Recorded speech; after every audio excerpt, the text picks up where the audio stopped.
Okay, I think we can start now.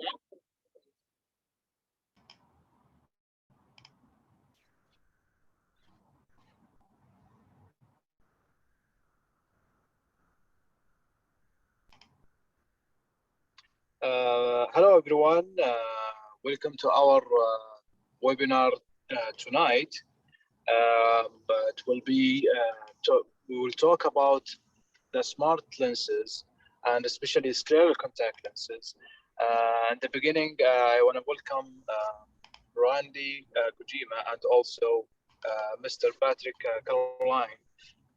We will start with Mr. Randy Kojima.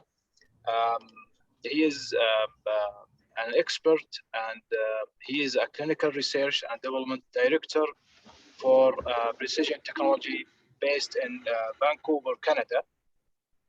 His primary role is to assist the practitioner with their challenging cases in a specialty contact lens after the surgeries like refractive surgery and transplant, and ocular surface disease, multifocals, and orthokeratology.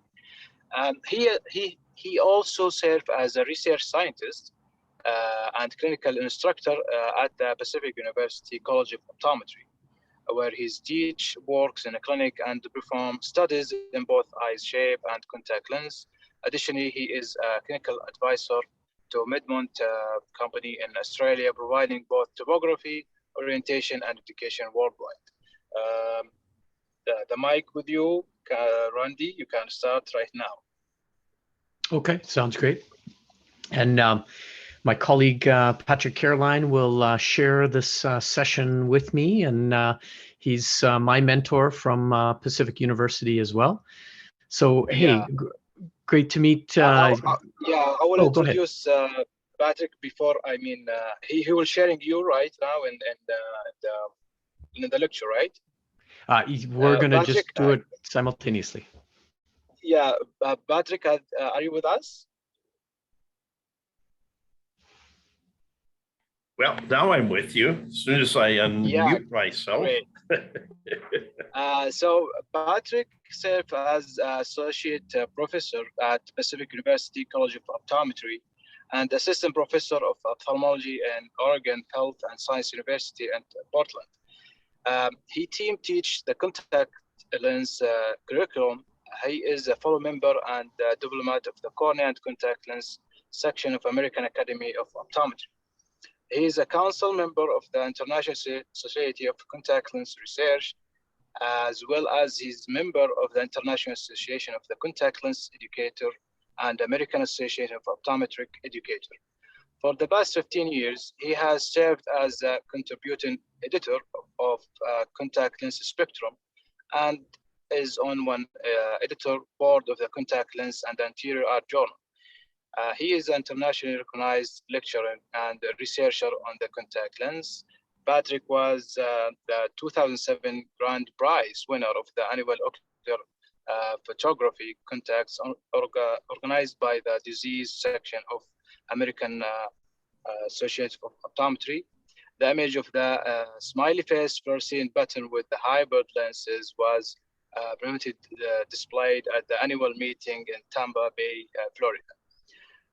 So we are welcoming our two guests, two of the best international speakers and experts in this field. Welcome, guys. We hopefully everyone will enjoy the lecture and the information we'll provide in this webinar. Yeah, thank you, Professor Mohammed. It's good to connect with you again, and great to be connected to Riyadh. It's if you look at the map behind Pat, our faculty puts pins on all the places that we've been, and there's a pin in Riyadh that I've had the pleasure of visiting a number of times. So yeah, we're really excited to be able to share with you on behalf of Spectrum International and the SmartLens. So let's begin with this scleral design, and we'll we'll start by telling you that both Patrick and I were contributors to the development of this lens, and we should disclose that we receive royalties for the use of this lens. But it's also one that we are very passionate about, have great experience with, and believe that it can really help so many patients, especially in Saudi with the dry conditions, with some of the severity of keratoconus that we've seen over the years. So let's talk about how this lens can be used in your hospital. Now, the SmartLens is a vaulting scleral lens, and that means that it's going to vault over all corneal and limbal tissue and land far out on the sclera to create its landing, its stability, and its comfort. So a vaulting scleral lens is kind of the dominant lens design today. It probably represents about 95% of the scleral lenses dispensed. The other 5% would be a molded scleral lens, one where you're taking a mold shape of the ocular surface and then building the lens from that, or a corneal scleral lens, which shares some bearing between the cornea and the sclera. The vaulting scleral lens is really the easiest to fit, and that's why it's probably the dominant player. Now, in the SmartLens, there are 4 zones to be concerned with: the central vault zone, the peripheral corneal zone, the limbal lift zone, and the scleral landing zone. As you get more and more comfortable with scleral lenses, and especially the SmartLens, if you can understand what each one of these zones does, then you become the master of the design. You know what to do when the cornea is oblate, such as a post-LASIK patient. You know what to do when the cornea is hyperprolate, like a bulging graft or a very advanced keratoconic. So these zones are very important to your ability to manipulate and optimize the fit of the lens. So Pat and I will spend a little bit of time talking about these zones. Now, in the center, you have zone 1. Pat, what are we looking at here with the central vault zone? What's our observation first? Well, our observation is basically one of clearance. The lens has to clear the central portion of the cornea by approximately 300 microns. And we'll see here in a few minutes, it's fairly easy to actually determine that at the slit lamp. Now, when we move into the second zone, the peripheral corneal zone, we see that we're looking at that area between the dotted lines. Pat, here, what are our thoughts about this second zone? What are we looking for in this section of the lens? Now, depending on the corneal diameter, we have to be able to create clearance. And clearance with a large corneal diameter in the peripheral corneal zone can be a bit tricky. And that is why we have different diameter scleral lenses. Again, we're going to see that a little later, but here, much like the central portion of the cornea, where we must have clearance. So we should see a bright area of fluorescing, illuminating that peripheral corneal area. And then when we move on to the third zone, the limbal lift zone, what is the role of this section of the lens between the dotted lines? Well, I hate to say it one more time, but it's actually clearance. This was probably the area of greatest amount of research for us. The fact that we learned that it was important that the cornea clear the central cornea, that the lens clear the central cornea, the peripheral cornea, and very importantly, the lens needs to clear the limbal area.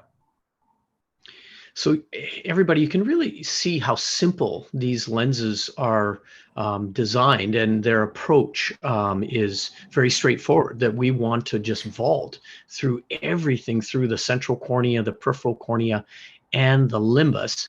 But finally, our fourth zone, the scleral landing zone, is where we want to land down.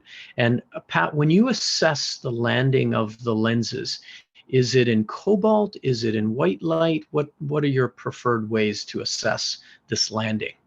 It's almost always with white light. And what we're looking at here is the interaction between the scleral landing zone area and the conjunctival blood vessels. We're looking for any impingement of those vessels, and that would indicate that we need to flatten that portion of the scleral lens. So pretty much white light is our primary tool for evaluating the landing zone. Hey, and while we're talking about the landing zone, Pat, what do you think the role of OCT is in scleral lens assessment, especially as it relates to edge? Is the OCT must-have instrumentation, or what are your thoughts? No, the OCT is not a must-have instrument. We have in our clinic 5 different OCT instruments. We use them occasionally, primarily for problem solving, but in our routine scleral lens fits, I would say probably 90 to 95%. No, we don't require OCT imaging. The slit lamp definitely dominates then, huh? Oh, very much so. We can pretty much see everything we need to see for the patient with the slit lamp. It seems to me that the OCT is kind of like a luxury item that we sometimes hear from the podium that it's such a valuable tool, and there's no argument that the OCT, as Pat said, will give you some insight in some challenging cases. But for the most part, we can see what we need to see with the slit lamp alone. Mm-hmm. Now, there are 3 diameters in the trial set: the 15 millimeter, the 15.5, and the 16.5 diameter. And it's important to know that the smallest lens, the 15 millimeter, has a symmetric landing, while the 2 larger diameters have a toric landing. And the reason for this is the smaller diameter will land close to the limbus, that purple dotted circle you can see there. And when you touch down on the scleral surface close to the limbus, it's typically more symmetric in nature for probably 90 to 95% of patients. So in other words, when you use a smaller diameter scleral lens, like the 15 millimeter SmartLens, you want a completely symmetric landing that will create a healthy and appropriate fit. When you go up to a 15.5 diameter, and now you're landing a little bit farther out, you'll notice in the yellow dotted line, the scleral surface becomes a little more toric. And for that reason, the 15.5 trial lenses are standard with 125 microns of toricity. Then when you go up to the largest, the 16.5 diameter, then landing that much farther out, you're running into much more toricity of the sclera. So therefore, the 16.5 diameter lens has 150 microns of toricity. Now, when we place one of those torics on eye, it's helpful to observe where those flat meridian markers are.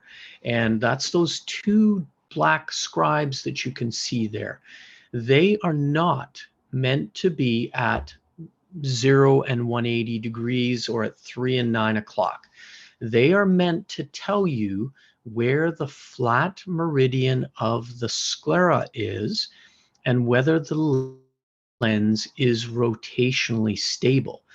if you see those markers if you manually rotate them off axis, and then observe that the lens comes right back to the same place, that tells you have a very good match of the lens toricity to the scleral toricity. So this is a very valuable test. The other benefit is if those markers are rotationally stable, then you can know that it's going to stay on the appropriate axis. So one of the things that's really important for you to observe is,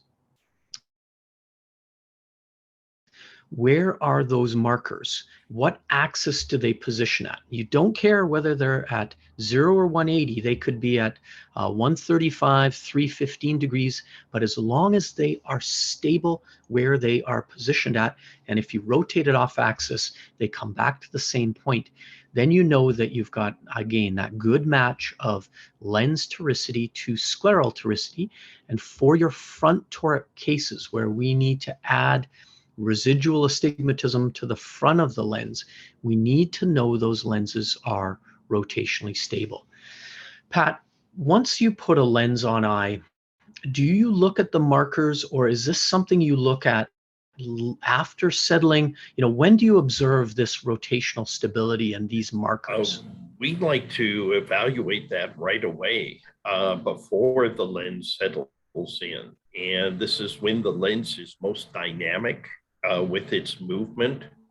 So yeah, we evaluate this very quickly before the settling of the lens takes effect. Lens settling takes place really after about 30 to 45 minutes in some patients. So once that lens has settled in, it's hard to do this kind of rotation evaluation test. Good. Okay. Well, thank you. Now, how do you choose the diameter? Where do we begin with our 3 different diagnostic diameters? How do you select what is appropriate for a specific patient? And it's really very simple and straightforward. When you take the visible iris diameter and add 3.5 millimeters, that tells you the minimum diameter that you can use. And what we mean by that is the scleral lens has to be big enough to both clear the cornea, but also the limbus. So if we use too small a lens, we're more likely to be touching down at the limbus. So a good rule of thumb is visible iris diameter plus 3.5 millimeters. Tells us, in this case, with a 12 millimeter visible iris plus 3.5, the smallest diameter that we feel we can safely use is a 15.5 millimeter. But you can go larger. Any amount bigger is probably going to be okay. What you're concerned with in diameter is having enough space to clear that limbus. So if you take another case like this with an 11 millimeter VID, and we add 3.5 millimeters, the smallest lens we could use is a 14.5. But you can be comfortable, we could go up to the 15 millimeter or even the 15.5. So we're just worried about having too small a lens diameter. Now here are the trial set available heights and diameters. The darker gray colors, such as this 3032 these are the available trial lenses, but the ones that are commonly available in the trial set are the white. So the 3400 and 3800 in the 15 millimeter set, and then these 7 lenses in the 15.5 lens set, and the 16.5 diameters are these here. Now, what you'll notice is there's not very many 15 millimeters, but the 15.5 and the 16.5 kind of dominate the trial set. Pat, why do we have so few 15 millimeter and so many 15.5 and 16.5? Well, our standard lens for the pathologic eye, which is the keratoconics and post-keratoplasty, has always been the 16.5. That is the one that gives us the most flexibility and ability to clear the peripheral cornea and the limbus. So that is our primary lens. Now, we will use the 15.5 with individuals with very small corneal diameters. But as far as the 15.0, I have to say we rarely use that lens because you have to have a pretty small corneal diameter to be able to make that 15mm lens function well with the three criteria: central clearance, peripheral corneal clearance, and limbal clearance. And that's hard to achieve with a 15mm lens. It seems to me that we go smaller only when we're forced to. As Pat said, by smaller diameter eyes, we might consider it, but also by the deep set eye or the patient that's struggling with application and removal.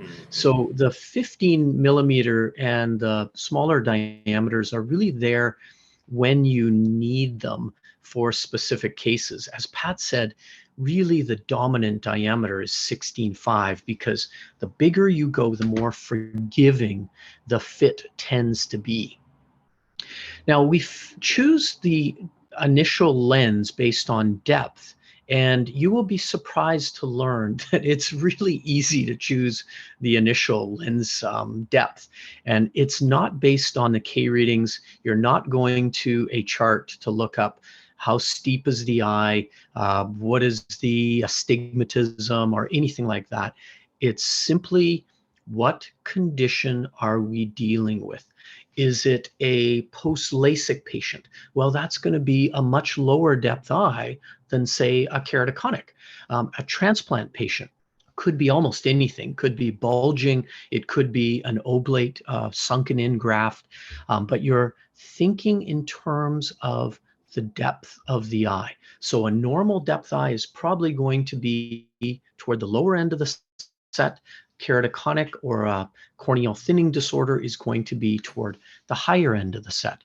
So when you think about your selection of the initial lens, you're really thinking about the irregularity and the asymmetry. As Pat said, if you're dealing with the pathologic eye, you're really leaning toward that bigger diameter and the greater depths of lens. When you're dealing with a post-LASIK patient, that's not an incredibly asymmetric surface typically. That's much more of an oblate or flatter surface. So think sagittal depth. And when we look at the usage, the selection of the lenses, you can see here that the 16.5 diameter lens really dominates almost 75% of the time. As Pat said, that's the lens we're going to use. And then the next most commonly used diameter would be the 15.5 at around 13 or 14% of the time.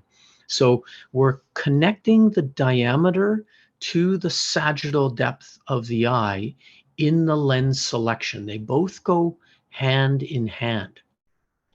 So this is how you would select the lens. If you have a normal cornea and you determine that VID plus 3.5 millimeters suggests that you should be in a 15mm lens, then you're going to pull out the 3400 micron lens. If you've got a much larger eye, then you're going up to the 4000 micron. If you're in a keratoconic patient, then typically you're going 400 microns higher. You know that keratoconus is a corneal thinning disorder. It's a bulging condition, so we would expect we need a higher depth lens. Transplants are a little trickier in that they typically, because of their asymmetry, require a larger diameter lens. We wouldn't recommend using the smaller diameter for transplants simply because it's going to be harder for that smaller diameter to be able to vault over all that asymmetry. Pat, we showed the chart with all of those trial lenses. How often are you using these lenses in the set? In corneal GP fitting in keratoconus, we use a huge number of the lenses, but in scleral fitting, how often do we need to switch from, one of these two lenses with most of our patients? Randy, you've heard me in the clinic with the students, and I joke about the fact that I can put the 4,000 depth lens in my left pocket and the 4,400 lens in my right pocket, and I can see patients all day just based on those two diagnostic lenses. You see, fitting a scleral lens is significantly more similar to fitting a soft lens than a rigid lens. A rigid lens, we need all of these different radii and so on. But in a soft lens, you have a 8.4 and 8.6 base curve and so on. And therefore, it's much, much more similar to that. So, Randy, to answer your question, those two sag heights, the 4,000, the 4,400, they service a lot of eyes.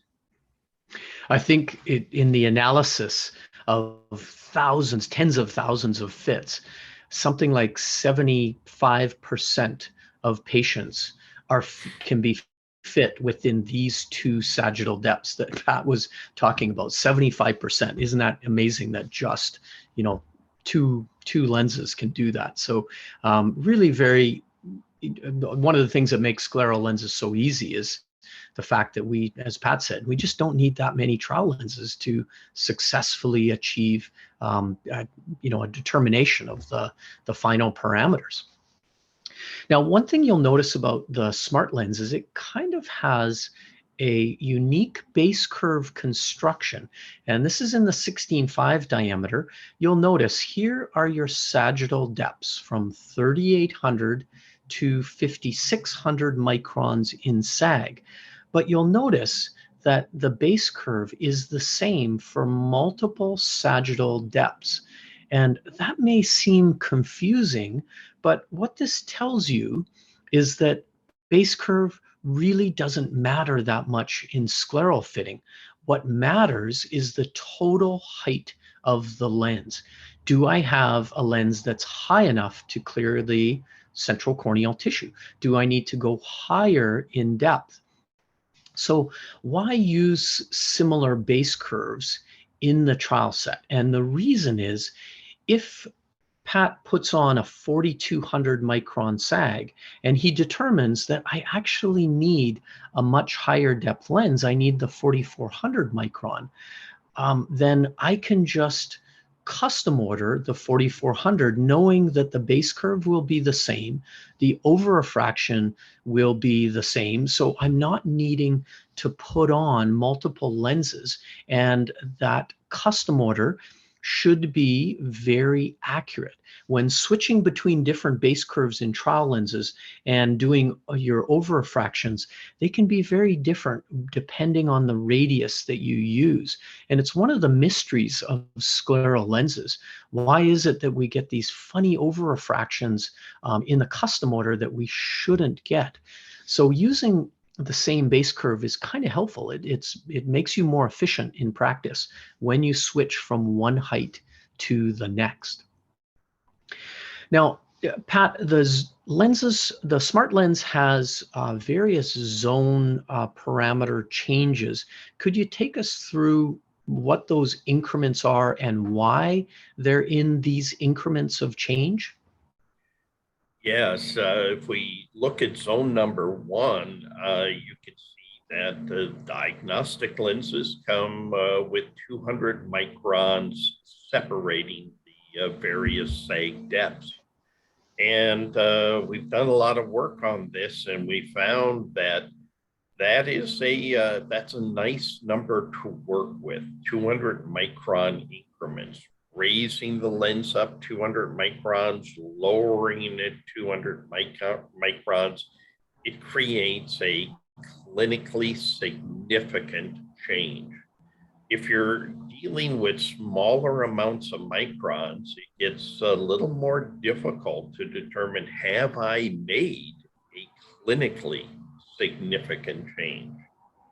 And I must say, for the other zones, it's quite similar, that to really see a clinically significant change at the slit lamp, we're going to raise or lower the lens on the eye by 25 micron increments in the periphery. So these have been really quite time proven.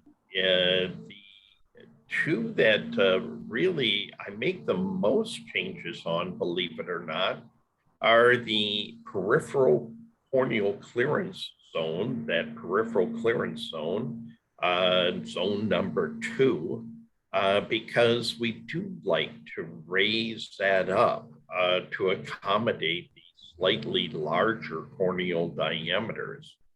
The other one is zone number 4. We do make frequent changes there to try to control the amount of conjunctival interaction. So after the lens has settled in a little bit, we take a careful look at the conjunctival blood vessels. If we see impingement taking place, and by the way, impingement takes place surprisingly quickly. Within 5 or 10 minutes, I'm able to really see if that lens is going to impinge on those conjunctival blood vessels. In those cases, we will request that the laboratory flatten the periphery of the lens by 25 microns. If it looks more significant than that, then by 50 microns or 2 steps. It's kind of helpful to know that in the SmartLens, you make a 1-step adjustment. It's always 25 microns to the outer 3 zones. So 1 step plus is adding 25 microns of sagittal depth. 1 step minus is taking away 25 microns of the total depth of the lens. So that's always uniform across all of the zones. Now, when we look at the central vault zone, we said that we're concentrated on clearing the tissue. Pat said that we want to protect that central corneal tissue. So when a lens goes on eye with inadequate vault, we are going to pull out another trial lens. When that lens may have excessive vault, you don't necessarily need to pull out another trial lens. You can just calculate a lower depth of lens. But if you see this, the lens going on eye and it's bearing on the central cornea, that lens needs to immediately come off and you put on a higher depth of lens. Pat, when you put on that initial diagnostic lens, what is your target apical clearance? What do you want to see in the diagnostic for central vault? Ideally, we'd like to see approximately 300 microns of clearance. Now, if it's a little bit more than that, 400 microns of clearance, that's perfectly acceptable. But we really do, on the initial application of the lens, like to see about 300 microns. Now, Pat, if we had a lens go on eye with 500 microns of fluid, do you typically take that lens off and put on a lower depth lens, or would you just calculate the custom with a lower height? Yeah, I'm comfortable now just adjusting the contact lens and not putting on a new diagnostic lens. I do that calculation in my head that I'm going to need to drop the lens down another 200 microns. It's 500 microns, like you said. And no, usually as a general rule, we do not remove that lens and place on a new diagnostic. And I'm sure for those of you at the hospital, that can be a helpful thing when you've got such a busy practice and you're needing to take on and off lenses. You may not have the time, so it's helpful if you can just take the lens you have on eye and modify from there. Now, the way we measure the apical clearance, if we don't have a slit lamp, is to do an optic section. So the SmartLens is 0.3 millimeters thick, or 300 microns. So you compare the known thickness of the trial lens to the fluid layer thickness in behind the lens to determine, do I need to go up or down in height? If you have OCT, obviously that's a beneficial tool in being able to assess this value, but you can do it relatively quickly with the slit lamp and your parallel pipette, and both go completely across the entire corneal surface to observe both the central clearance, but also the peripheral cornea and the limbal clearance. Now, if we felt that we needed to go up or down in height, then you're simply going from one trial lens to the next, or if you are severely off in height, then you may go multiple steps. But as you can see, the trial set is in 200 micron increments. So we're going to just go up in height or down in height.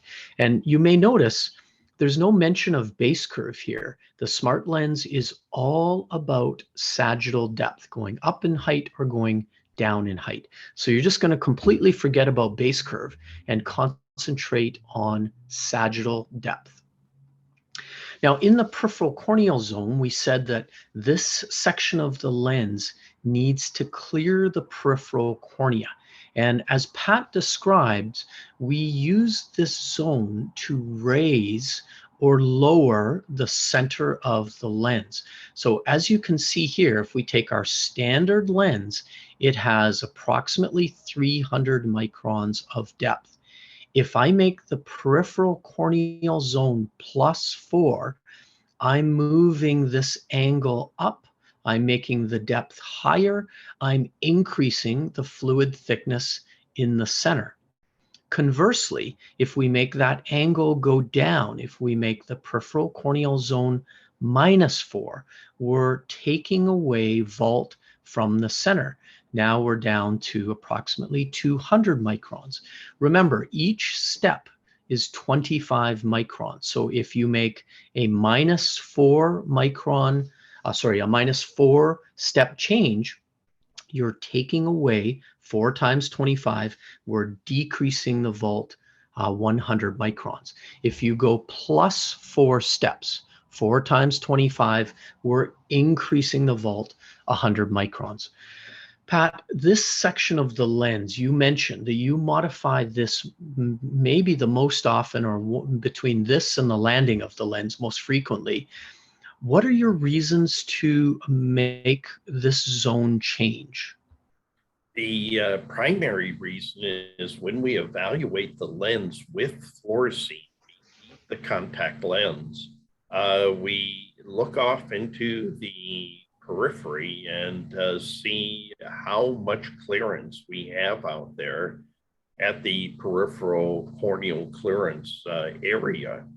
And I would much rather overshoot to guarantee that I got clearance out there rather than undershoot. So we've not seen any clinical ramifications of going higher than required, but we sure have seen some significant issues when we don't have adequate peripheral clearance. So that is why we focus in on this area of the contact lens, 360 degrees around. When we have inadequate peripheral corneal clearance, how does that manifest to you behind the slit lamp? What are you seeing as, potentially significant issues with the fit? We'll see an area of fluorescein thinning in that area, and it will look like touch in that area because that fluorescein gets that thin in that peripheral corneal clearance area.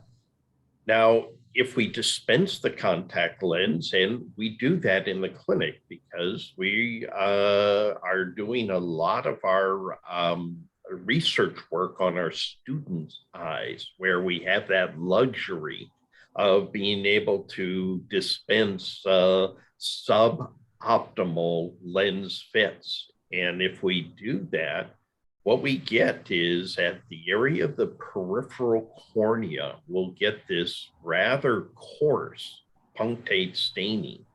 And so we know right away that we've got inadequate peripheral corneal clearance. So you can see it upon dispensing with the fluorescein, and then post dispensing, if the patient comes in for follow-up and you remove the contact lens, it is at that time when you instill the fluorescein that you'll see that staining 360 degrees around. You know, I think one of the things that Pat said that's super important here is he prefers to have more vault through the peripheral cornea rather than less. And can you imagine these lenses go on eye and they begin to sink the second that they land, and they continue to sink over the entire course of the day. So if we evaluate a patient with a brand new scleral lens at 10 a.m., what is that lens going to be like at 10 p.m.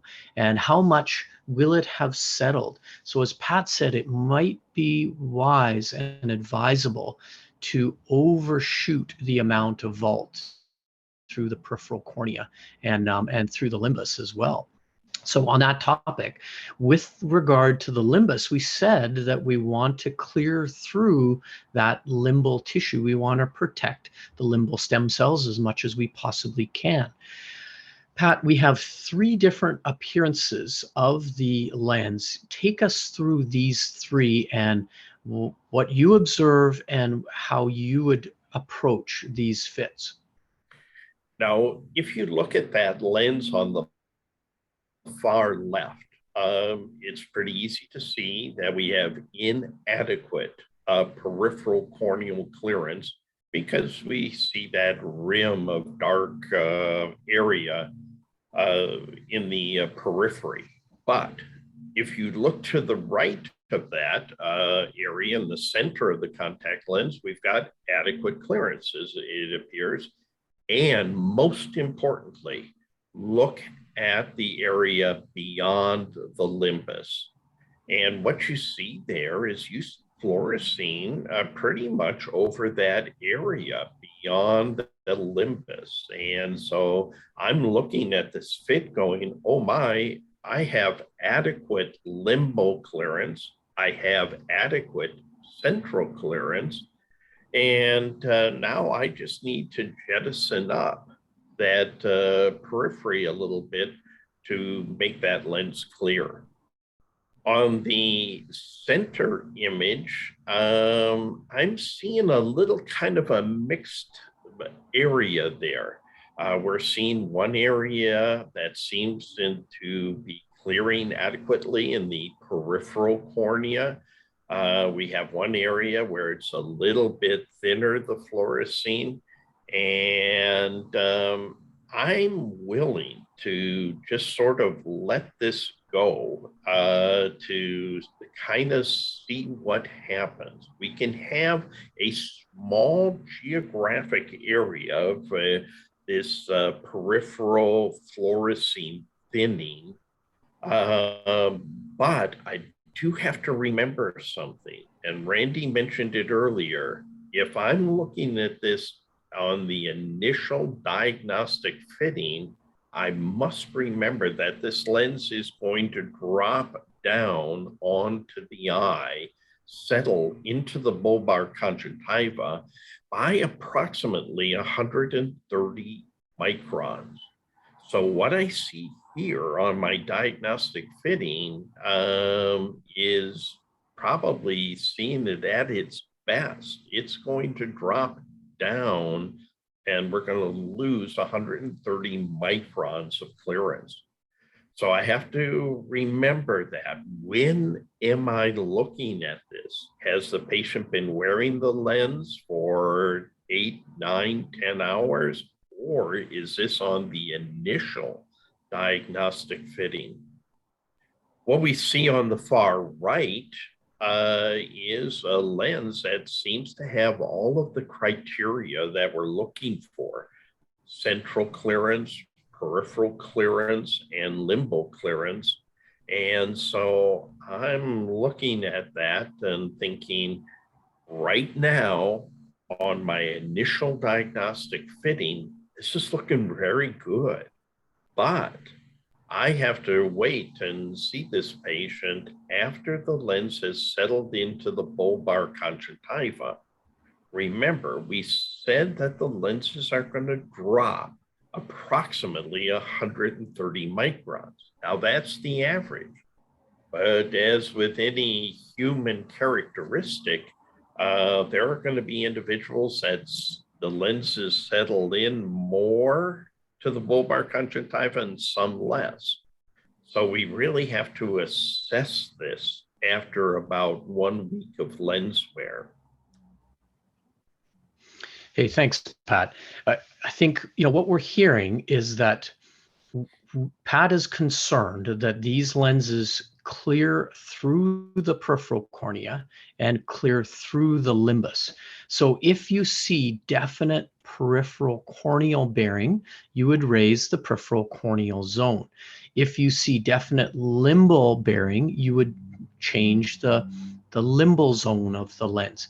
If you're not sure, as Pat said, if it might be a little bit of the limbal zone or maybe a little bit of the peripheral cornea, then change the outer zone. So adjust the lens from the outside, basically increase the limbal vault, and that will also increase the peripheral corneal vault. So if you're sure it's hitting on the peripheral cornea, then change the peripheral corneal zone. If you're sure it's hitting at the limbus, change the limbal clearance zone. If you're not sure, then change the limbal clearance zone. And basically what happens when you do that is, if you have a standard trial lens, it will have a fluid layer and depth that looks like this. If we needed to increase the limbal vault, then that angle is going to come up, and it's going to raise the entire depth of those inner two zones of the lens. If we alter and make that limbal lift zone -4 steps, so we're dropping the height of the lens, then we're going to reduce the entire vault of the lens. So the limbal lift zone is used to raise the lens higher over the limbus when you need it, or to bring it down when you have excessive vault. And generally, we don't reduce the limbal vault, but the times that you might is when you have conjunctival prolapse, when we're pulling on the fluid layer under the lens is pulling on that loose conjunctiva and causing it to get sucked under the lens. And it doesn't happen with great frequency, but it does happen. So that is one of the rare cases where you might actually go for less limbal vault, but always ensuring that we're clearing elsewhere. We don't want to be bearing on those limbal stem cells. Now, the final zone of the lens, and as Pat said, this is one that he modifies with great frequency. This might be one of the most important parts of the scleral lens, is how we land on the surface. This is an area that we want to be very sensitive to. So as Pat said, we're going to want to observe, are we restricting these vessels in any way, shape, or form? We want the lens to run parallel to the eye surface, not to be pointing in to the conjunctiva. We want this, basically the landing of the lens matches the angle of the underlying conjunctiva. If the lens is diving into the surface, that's going to create this restriction. So the typical adjustment when you have one quadrant, one area of mild restriction, is to order scleral landing zone -1. You are making a one-step adjustment to the edge. If you see opposing points of bearing, let's say that 3 and 9 o'clock looks like there's some blanching or some vessel restriction, then we're going to order scleral landing zone -2. If you see 180 degrees or greater, we're going to order scleral landing zone -3. Now, Pat, why would we have a increased edge lift as a minus adjustment as opposed to a plus adjustment? Could you explain that to us? Yeah, I sure can. And, this is always something that requires some explanation to our students. The SmartLens is designed based on the depth of the contact lens.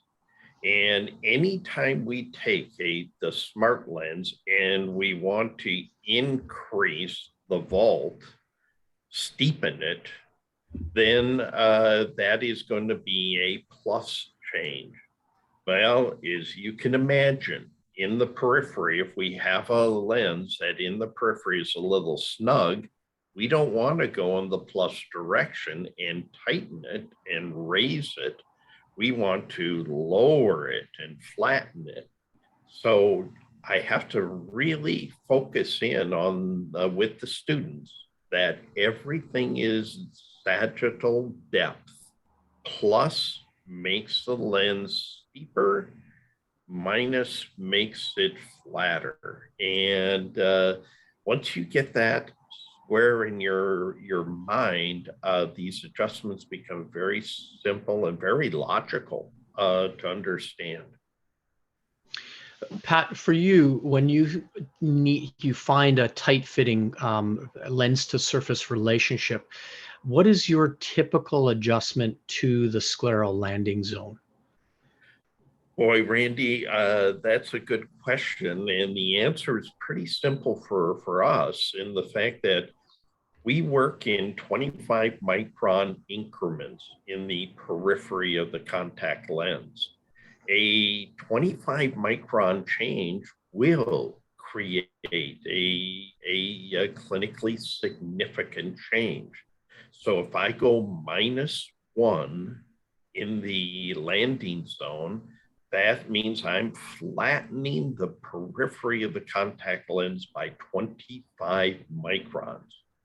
Now, the tissue, the bulbar conjunctiva that we're actually landing on will respond to that. You've just taken off 25 microns of pressure, and it will be a clinically significant change. But as Randy said, occasionally we need to go 50 microns or even 75 microns flatter in the periphery. And this is all going to be based on the individual patient's scleral anatomy. However, having said that, I got to be honest with you, this is one that the standard periphery works on a large number of patients. So again, it is a modification we can make in the periphery if needed, but more often than not, 50% of the time, the standard periphery is very, very adequate and appropriate for the patient. Good stuff. Hey, I know it's starting to get late there in the kingdom, so we don't want to keep you too long, but let's make sure we save a little bit of time for questions if you have any. So maybe what we'll do is just try to wrap it up a little bit and then allow for a small amount of time for any questions that or as many questions as you have. We just want to be sensitive. It's getting late there in the kingdom. Now, with the SmartLens, yeah, I think the time is good. We can continue maybe for 15-20 minutes more, because also we need to cover the quadras, specification as well. Okay, sounds great. With the SmartLens, you really have no limitation in terms of the eyes that you might approach. The way the set is designed, it has low depth heights for your low asymmetries. It has high depth heights for your high asymmetries. So you really don't have to be worried about whether there's going to be a lens for the patient. Even if the trial lens set isn't extreme enough for a very odd eye, you can always custom order for that depth. I think there's maybe 3 patients that we've fit over the years that we needed to get a higher depth lens for them than what was available in the trial set. So really there's no corneal limitations or irregularity limitations with the way the set is designed. As we said earlier, try to be masters of these 4 zones. If you can understand what each of these does, then you can get a sense of where we need to modify the lens. So this is a really important piece of expertise that is important to develop. The 3 diameters are chosen based on both the corneal diameter and the asymmetry. As Pat said, you're probably going to want to use the 16.5 as much as possible because it's going to be the most forgiving. Bigger is better. Bigger is easier to fit. But you have the smaller diameters there when you have an incredibly small eye, when you have a deep set eye that's struggling with application and removal. They're there to help when you need them. The way the SmartLens is constructed, you can take a specific diameter of lens in the diagnostic set, but you can custom order smaller or larger. And there's an algorithm that will calculate the lens to have the same height as you had in your diagnostic lens. So for instance, if you fit a 16.5 diameter lens and you felt, I need a bigger lens for this patient, I need more room past the limbus to clear, then I can order a 17 millimeter lens and the software will adjust for that change in height so that your apical clearance will remain the same. So there's some things that go on behind the scenes to kind of help you move between different diameters.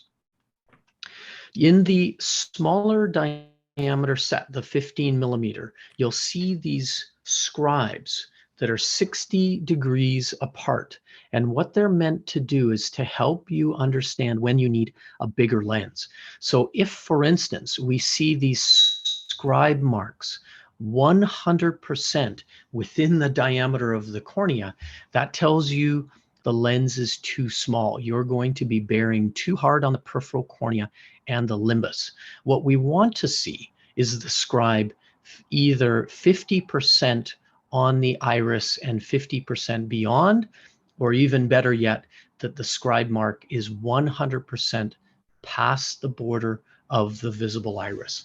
So these scribes were designed to help you with that smallest diameter trial lens to determine, is it big enough for this eye?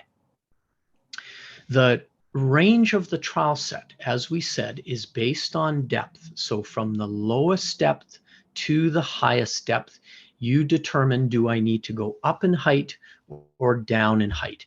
Favoring that 16.5, but using the same philosophy for the smaller diameters. Just go as high as you need to create that 300 microns of apical clearance that Pat said that we desire to have. You'll find that the way the lens is constructed, you shouldn't need high powers.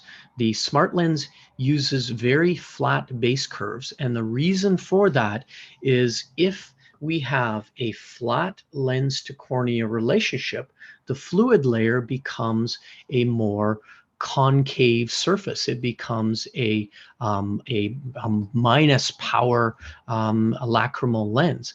So you don't need high minus powers. Therefore, you don't need thicker lenses. So the smart lens was kind of designed in a smart way in that you're going to have typically much lower powers. You're not going to need those minus 12s on your keratoconic. You might only have a minus 4 power on a keratoconic patient that's really a steep cornea, simply because of the flat base curves. The SmartLens uses spline technology in its zones to allow for those 25 micron increments that Pat was talking about. And that works really well because the underlying peripheral cornea, limbus, and sclera tends to be kind of a straight line. It tends to be more angular. So the way the SmartLens was designed, it also uses those splines to create a matching lens to surface relationship where you adjust the lens in a similar form to the way the eye changes in angle. And then I think what Pat and I feel is one of the strongest pieces of the smart lens is the way the edge was designed. It has a very unique way of curving the surface so that it can land on an eye shape that's a little bit steep, a little bit flat in angle, and still be forgiving. And I think Pat mentioned earlier that he's not needing to adjust the edge a really high amount because it's very forgiving. The other thing that you might find helpful with the larger two diameters, we said that they are a toric landing, and that's beneficial to you because if the lens lands on the surface and it's a toric landing on a toric eye, then it's more likely to be rotationally stable. In approximately 15% of the patients you fit, you will need a front toric scleral lens. So if you place a back surface toric landing on the eye and it's rotationally stable, then you know you can immediately add that over-refraction of sphere, cylinder, and axes to the front of the lens and not need to order a special custom lens to be able to fit that patient with anterior surface astigmatism that needs to be corrected for, or a front toric that needs to be corrected for. So let's open this up for questions. And one of the questions that Professor Mohammed asked us to address is, what technology do you need to fit a smart lens? And I think we kind of addressed it a little bit earlier. I asked Pat if he felt that an OCT was needed, but is corneal scleral topography, as an example, or some kind of profilometry needed to select the initial lens? Pat, could you give us your perspective on, we have all this great technology today. How much of it do we really need for scleral lens fitting? Well, here at the university, we have two different profilometry instruments for measuring scleral shape, and we have also the pentacam. So we have three very, very good instruments that can determine the shape of the human sclera. But I must be honest with you again, we really use those on very seldom, maybe once a month, where we just can't figure out what to do with the slit lamp image that we see. So really for us, our primary tool is fluorescein beneath the contact lens and the slit lamp to tell us how much clearance is actually taking place. So really, that's all that's required for us. Professor Mohammed, were there any questions that you wanted us to address? Yeah, I think because the smart lens have a lot of features, I want you guys to cover or talk about the quadra specification 360-degree can be modification and the changing in the toricity of the lens. So can we maybe cover this? Absolutely. Yeah, the way the SmartLens was designed, as you know, the larger two diameters have a small amount of toricity in the landing, and it works out that that toricity is appropriate for something like 88% of patients. You won't need to modify the toricity of the lens. Where we often see a need to adjust the landing of the lens, whether it's symmetric or toric or asymmetric, is when you have a really pronounced pinguecula. And in that case, the SmartLens can allow for one quadrant or multiple quadrants to be lifted or dropped. So if, let's say, you have a pinguecula at 3 o'clock, let's take this point. Let me get my pointer. If we take this point at 3 o'clock, and if there were a pinguecula there, we could have that lens adjust in 25 micron increments to lift up just that portion of the landing so that we're not impinging so much on the pinguecula.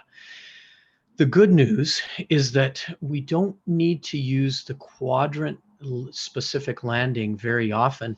Pat, could you tell me how often you've needed to adjust the standard landing to a quadrant from a symmetric or a toric? Like you said, Randy, it's rare that we have to do that. And usually when we do that, it ends up being a case report for us or a poster presentation in which we show that the quadrant specific designs are available. But as far as, 99% of our patients, they are in non-quadrant specific designs and doing very, very well.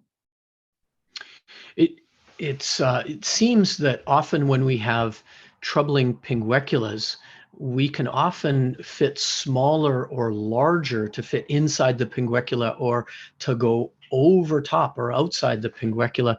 Is that the case, Pat, that diameter can be used very effectively with some of our pingueculas? Absolutely. And you often see reports of lenses being notched, but the notching is a very kind of difficult procedure in the fact that if you go too deep into the lens with the notch, you're going to get bubbles coming in from the periphery. And the same thing is true when we try to vault that. If we create just the tiniest bit too much vault, that will introduce bubbles behind the contact lens. There's no doubt that pinguecula are a tricky modal or a tricky condition to manage. And our first step is usually to try to go to a slightly smaller diameter scleral lens and see if we can fit inside that area. We have to remember that pinguecula, while they can create problems with our soft lens wearers, the majority of our patients wearing soft lenses do quite well with their pinguecula. Of course, there are exceptions to that, but those are usually 14 to 14.5 diameter lenses. So, and they're a bit more flexible. So yeah, pinguecula, filtering blebs, things like that do create some unique challenges for us.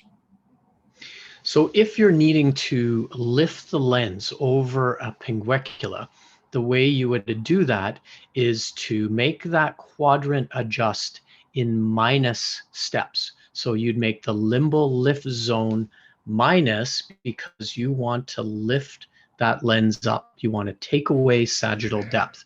Sometimes we see an area where a bubble is leaking in and it's not an inappropriate application of the lens. There's just a gap in the landing where there might be a drop in the elevation of the sclera. And in such cases, you might need the quadrant landing to increase in depth. So we want limbal lift zone plus. So we're making the depth greater. We're pushing the lens down onto that point where there's a gap between the lens surface and the back of the lens. So good news is you shouldn't have to use the quadrant specific landing too often, although Pat and I can appreciate that, we live underneath a gray cloud most of the year. In Saudi, you have that sun so much and the hot climate and the dusty climate, and it may be that pingueculas are a much bigger factor than we deal with here, in the rainforest. So that's one where maybe you do find that you're using the quadrant specific landing a little more often. Any other questions that we could address for you guys? Yeah, that's great. So we will open the questions from the audience, but waiting for receiving more questions. I had two questions about the Smartlens. The first one is the astigmatism and the amount of astigmatism can be prescribed in this type of lenses, because in the end of the day, we are using Scleral lenses. So basically, we need to eliminate or clear the astigmatism in the cornea. But as you mentioned in the aerial and the lecture, that we can use the front surface toric to correct it. But how much power we can add to this lens and make the lens stable and the vision quality will be stable? Pat, go ahead, and do you want to address that one? Yeah, I sure do. Usually if we have an individual with some residual cylinder that we're trying to correct on the anterior surface of the lens, usually it's between 1.5 to 2.5 diopters. So we rarely have to go beyond that. The lens, to be honest with you, I don't know what the high end is that the toricity is actually available up to, because we've never hit that yet. So I guess theoretically you could put almost any amount, whatever the lathe is capable of cutting. Yeah, I think, Pat, we found at that study from the US that 85% of patients' irregular astigmatism was corrected with a symmetric optic lens, a spherical lens. Mm-hmm. Only 15% of the time we need a toric lens. Maybe at the university, you found slightly higher, maybe 20, do you think 20% at the school? Because you see so many kind of extreme cases. Do you think it's maybe higher than 15%? Maybe a little bit higher, but Randy, I don't think we exceed 20% by any stretch. So I think that 15% number is probably pretty appropriate. Now, remember this too, that when you're correcting astigmatism, the best way to do it is with glasses over the top of the scleral lens. Incorporate the astigmatism component into a pair of spectacle lenses, and optically, that's always going to provide the patients with the best acuity. You've got a modality that is not moving on the eye. It's not being changed by the tear film. So if the patient requires a multifocal correction, a progressive lens, we oftentimes suggest that they correct that cylinder with the spectacles and then incorporate the add power down below. Hey, Pat, just out of curiosity, what do you think the highest corneal astigmatism that you've corrected with a scleral lens? I can tell you that really pretty accurately. It's 3¼ diopters because we just saw the patient a couple days ago. So it was, that's our highest. And I keep telling the patient that they're the highest that we have ever corrected with that residual cylinder. But what about corneal, like irregular corneal astigmatism? Oh my. We've got pellucid patients with 18 to 22 diopters of against the rule toricity. And I would have to say that probably 95% of our pellucid patients are in sclerals. So I just don't know if there's even a higher number than that that's physically capable of happening in the cornea. So yeah, I just don't think that there is a limit to the amount of corneal toricity that can be corrected. Yeah, that's great. Also, I need to ask about the limbal zone. The limbal zone, and I know the most difficult things in the scleral contact lens is after wearing the lenses for 8 or more than 8 hours. But for me, this is I noticed out in the practice. If we make the limbal zone clearance around 175 micron, the lens fit very well. But the issue, if we have, like you mentioned, a very difficult ocular surface, and we didn't want to hit the stem cells as well, so the adjustment of the limbal area, it's affecting the comfortable, or affecting only the quality of the fitting. I mean, yeah. No, I agree that, you know, it's probably more of a comfort issue for the patient. If we have prolonged contact with that limbal area, it's going to translate into some thinning in the area of the peripheral cornea as well. So those two zones are kind of connected very intimately to one another. So like Randy said, you might want to work out from the periphery. And when you have inadequate limbal clearance, just make sure that that is corrected, because down the road, it can result in comfort issues for the patient. That's cool. One of the questions also, why we use the yellow light instead of a blue cold light filter. I mean the blue light. Why we use it in the slit lamp? Yes, I love white light imaging, and the reason I love it so much is that it still illuminates the fluorescein, because the fluorescein comes out green, but I can better define exactly where the limbus is. When I use the cobalt blue light, it obscures my observation of exactly where that limbal area is. So I really like the white light.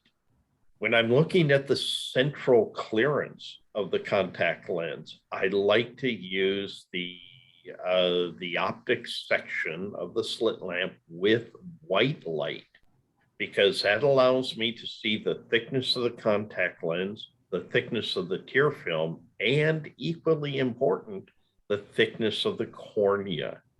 With the white light, I'm able to see that cornea on a normal eye is going to have a thickness of, 520 microns. I know the contact lens is 300 microns. So I've got now 2 different measuring rulers that I'm observing when I'm using the white light of the optics section. Yes. Also, I have one question. Is it necessary that we have an anterior segment OCT to fit the scleral contact lens? I think we can overview again. You mentioned guys before, but this is one of the Yeah. No, we feel very strongly that you do not need an OCT to fit these lenses. Even our second year optometry students, when they're viewing these lenses in optics section, they can very easily estimate the amount of clearance throughout the contact lens when they use optics section appropriately. So no, feel very confident in saying we don't need OCT. It makes for some very pretty pictures, as Randy showed in his presentation, but other than that, no. It is a nice way to see that edge relationship. If the lens is diving in, or if it's edge lifting, or if it's parallel, it does a very good job of imaging the edge. But as Pat said, if the slit lamp signs are negative, if there's nothing there, you're not seeing blanching, the patient isn't uncomfortable, then why do the extra trouble of imaging the edge if there's nothing wrong? So yeah, nice to have as a problem-solving tool, though. Also, what do you think the impact of the surface suitability, the material, and choosing the type of material for the patient, and using the Hydra BEG also as well? Is it really effective for scleral contact lens? Are you talking about the surface treatment of these lenses or the material itself? The materials that we like to use are usually right around DK100 materials. However, in our post-keratoplasty patients, we're very much concerned about the function of their endothelium. And that is where we do run into corneal edema issues, especially when the cell counts get below 500 cells per square millimeter. Then we are in an area where we do need higher DK materials.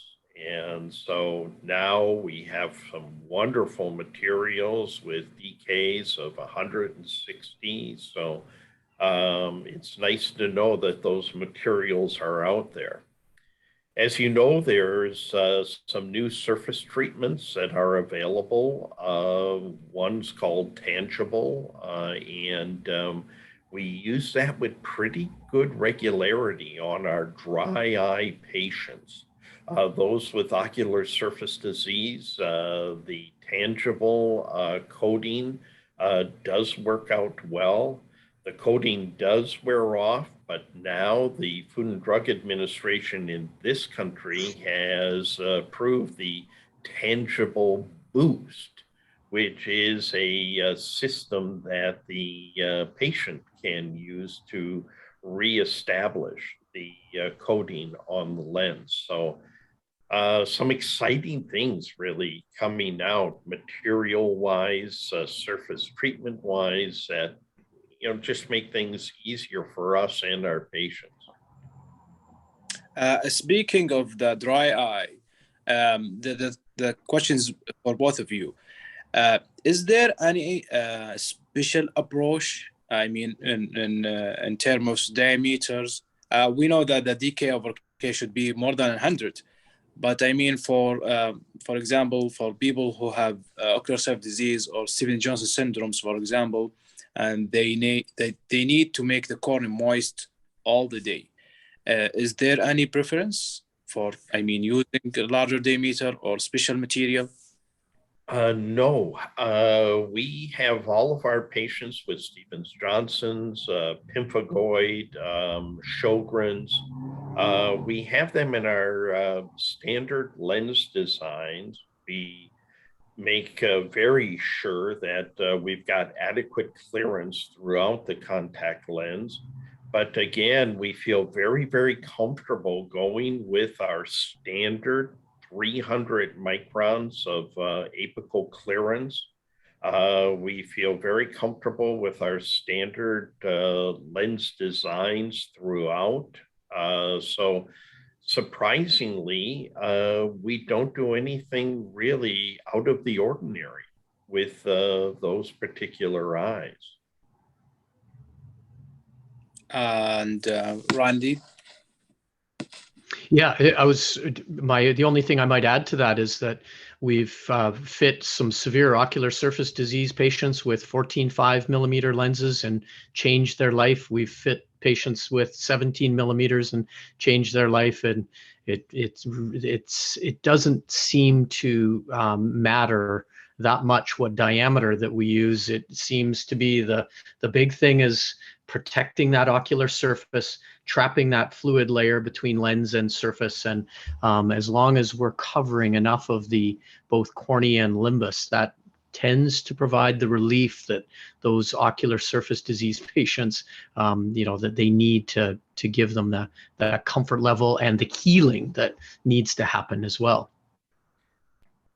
Now, one other little thing I'll add to that was we just completed a study that looked at what's the best solution to put in the back of the lens prior to application for patients with dry eye. And we measured the pHs of the various application saline solutions, the preservative-free saline solutions.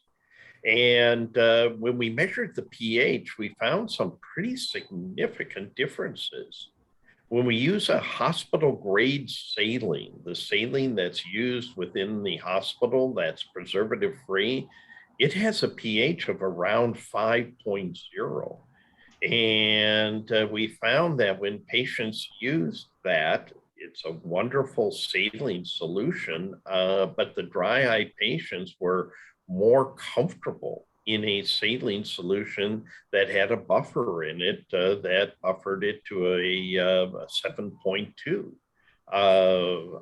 pH. So play around with the different saline solutions on your dry eye patients and let them be the judge as to what application solution is going to work the best for them. So I dispense 2 or 3 different salines and have them use it and have them make the decision. Yeah, that's cool. It has been like a hot topic a couple of years about the using of scleral contact lens can be raising the IOP, and it's a contraindication for glaucoma patient or glaucoma suspect patient. But there are a study that mentioned that there is no effect in using a scleral contact lens for IOP. Any thoughts about this matter? Yeah, we have some pretty interesting observations we've made. We've kind of led the research in that area here at Pacific. That research is being carried on right now by a doctor from Saudi Arabia, of all places, who is doing their PhD thesis on that topic of intraocular pressure with scleral lenses. Now, that study is just getting underway right now, but we've got actually 2 or 3 different projects underway to really better evaluate that question. Right now, it's pretty interesting. Half of the literature says that the IOP goes up, and then half of the literature says there is no change in IOP when wearing scleral lenses. So I don't think the definitive work has been really done on that topic. So that's what we call a work in progress. Hopefully we'll have some better information down the road. That's cool. Because now we have we will do the same study, but in our patient in the hospital to measure the before and after. But yeah, this concern by raised by some ophthalmologists that it's not safe to use a scleral contact lens because it's raising the IOP. So we need to approve the opposite of that. Yeah. Yeah. I share the concern, and it's those studies are really now underway, and hopefully we'll get some clarity on that down the road. I think if the IOP does go up, I think what we're going to find is that it goes up probably on average 3 to 5 millimeters of mercury, will the eye then find other excitory passages for the aqueous? The eye has a rather wonderful and very elaborate way of monitoring its own IOP. And when one source of drainage gets slowed down, other areas then pick up. So it's going to be fascinating. It's a very complex question, much more complex than I had ever imagined. So I'm glad your university is getting involved in this. The more people we have studying this, the better.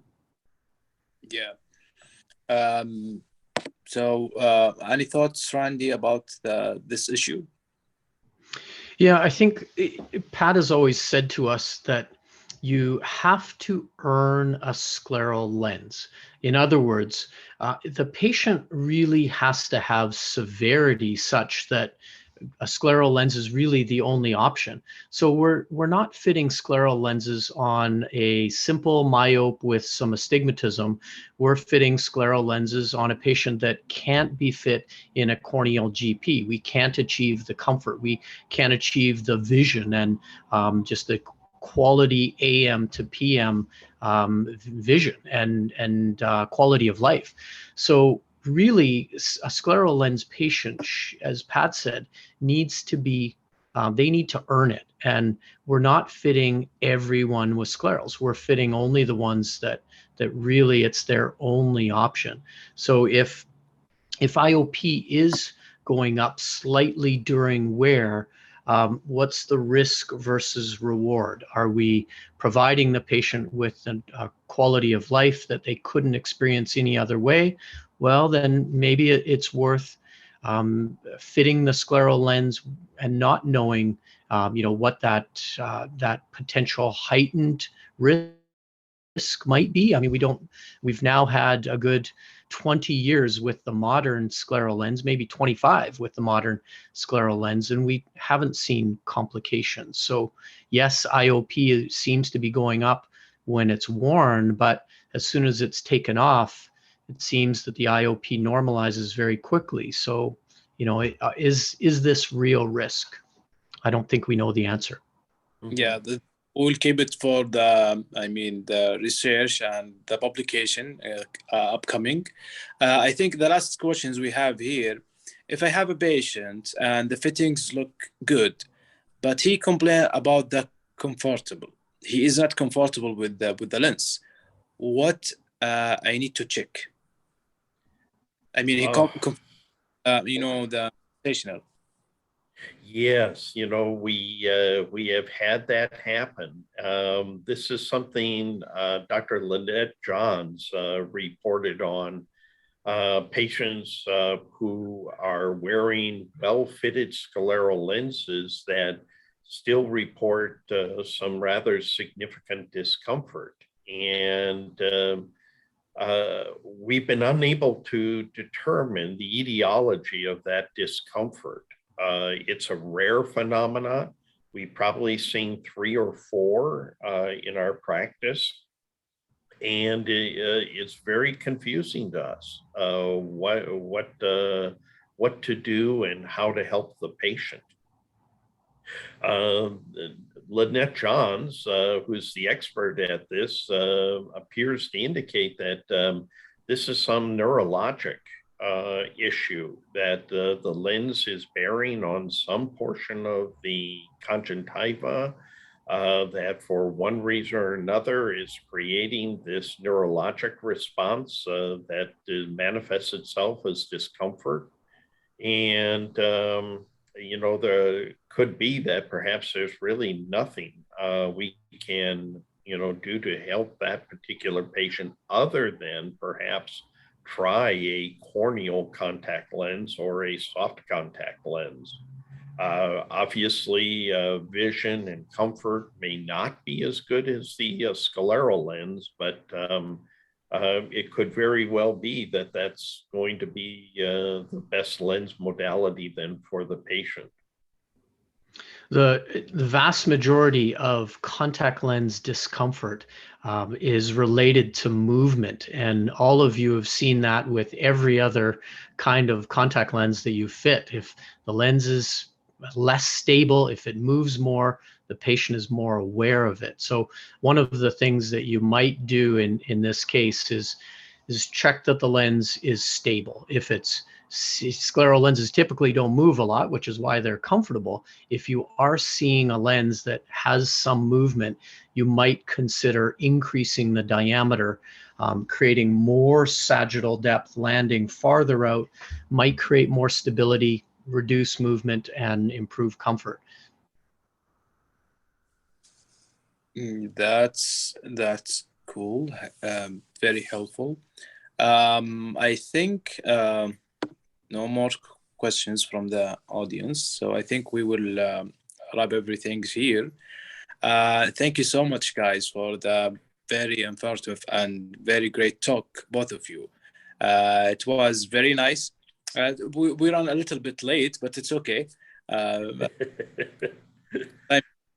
Hopefully we can do like a serious lecturing about maybe more advanced using of a scleral contact lens, or any update about the design in coming futures. And hopefully we will invite you, both of you, visiting Saudi Arabia again next year. Sounds great. Sounds wonderful. Count us in. Yeah, thank you so much. Okay, and thank you. Yeah, thank you so much, and have a great day, both of you. Oh, thank you so much. Goodbye, everyone.